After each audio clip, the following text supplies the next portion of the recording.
Hello hi friends, నేను మీ జేసుదని. ఈరోజు recipe వచ్చేసి గంగవాయిలి టమాటా వేసి చట్నీ అయితే నేను ప్రిపేర్ చేసినాను. చూడండి, సూపర్ అంటే సూపర్ టేస్టీగా చట్నీ అయితే ప్రిపేర్ చేసినాను. ఓకేనా, ఈజీగా సింపుల్గా చాలా బాగుంటుంది ఫ్రెండ్స్. ఇది దోశలోకైనా రైస్లోకి చపాతీలోకి చాలా బాగుంటుంది. ఓకేనా, ఇప్పుడు ఈ ప్రాసెస్ అయితే మనము స్టార్ట్ చేసుకుందాం. ఈరోజు గంగవాయిలి కూర చట్నీ. సో నేను ఇప్పుడు ప్రాసెస్ అయితే స్టార్ట్ చేస్తున్నాను. ఫస్ట్ స్టవ్ వెలిగించి ఒక గిన్నె అయితే రెడీగా పెట్టుకున్నాను. గంగవాయిలి కూర 5 కట్టలు తీసుకొని ఇట్లా కట్ చేసి కడిగి రెడీగా పెట్టుకున్నాను. ఇప్పుడు ఇదైతే యాడ్ చేసుకోవాలి మనము. ఓకేనా, పావు కిలో అని టమాటాలు కూడా ఈ విధంగా ఇట్లా కట్ చేసి పెట్టుకున్నాను. సో ఇప్పుడు ఇవి కూడా వేసుకోవాలి. పచ్చిమిర్చి నా దగ్గర పేస్ట్ ఉంది ఫ్రెండ్స్ ప్రెజెంట్. సో నేనైతే పేస్ట్ అయితే వేస్తాను. మీ దగ్గర పచ్చిమిర్చి ఉంటే పచ్చిమిర్చి మీరు మీ టేస్ట్కి తగ్గట్టుగా యాడ్ చేసుకోండి. ఇప్పుడు పచ్చిమిర్చి పేస్ట్ అయితే యాడ్ చేస్తున్నాను. చూడండి, నా దగ్గర పేస్ట్ ఉన్నందుకు పేస్ట్ వేస్తున్నా. మీరు పచ్చిమిర్చి మీరు మీ టేస్ట్కి తగ్గట్టుగా యాడ్ చేసుకోండి. కొంచెం చట్నీ కదా, కొంచెం ఫ్లేవర్ ఎక్కువనే ఉండాలి. సో నేనైతే ఈ స్పూన్తో 5 స్పూన్స్ అయితే వేస్తున్నాను. 5 స్పూన్స్ అంటే దగ్గర 100 గ్రాములు. ఓకేనా, తర్వాత ఆయిల్ వేసుకోవాలి. ఇవన్నీ మంచిగా ఆయిల్లో ఫ్రై అయితే చేసుకోవాలి. మనం 2 స్పూన్లు అయితే వేసుకుంటున్నాము. ఓకేనా, మంచిగా ఇవి ఆయిల్లో అయితే ఫ్రై అయితే చేయాలి.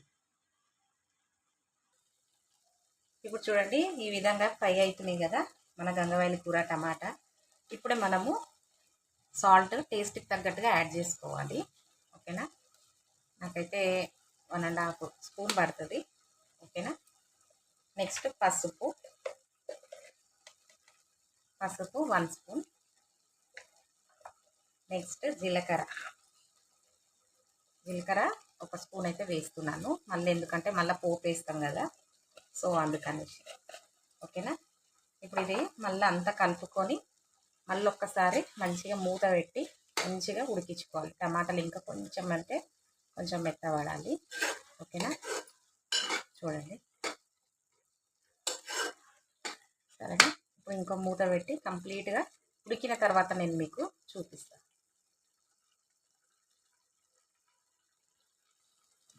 ఇప్పుడు చూడండి, మంచిగా ఇట్లా ఫ్రై అయిపోయినాయి టమాటాలు, గంగవాయిలి కూర, పచ్చిమిర్చి.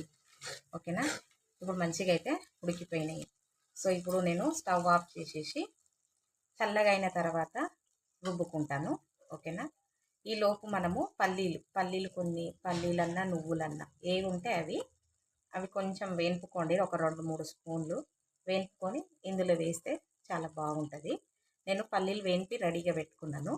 రుబ్బిన తర్వాత నేను మీకు చూపిస్తాను. ఇప్పుడు చూడండి, నేనైతే మంచిగా పల్లీలు వేసి రుబ్బుకున్న తర్వాత పోపు అయితే వేసుకున్నాను. పోపు మీకు తెలుసు కదా ఫ్రెండ్స్, ఆవాలు, జీలకర్ర, కొంచెం మెంతులు, పచ్చిమిర్చి, ఎండుమిర్చి, కరివేపాకు వేసి ఇట్లా పోపు అయితే పెట్టుకున్నాను. చూడండి, పోపు వేసుకున్న తర్వాత మన చట్నీ అయితే ఈ విధంగా రెడీ అయిపోయింది. గంగవాయిలి చట్నీ సూపర్ అంటే సూపర్ టేస్టీగా ఉంటుంది ఫ్రెండ్స్. మీరు కూడా అందరూ ఈ రెసిపీ కంపల్సరీ ట్రై చేయండి. చపాతీలోకైనా దోశలోకైనా రైస్లోకి చాలా బాగుంటుంది. ఓకేనా, మీకు ఈ రెసిపీ నచ్చినట్టయితే లైక్ చేయండి, షేర్ చేయండి, సబ్స్క్రైబ్ చేయండి. Thank you for watching.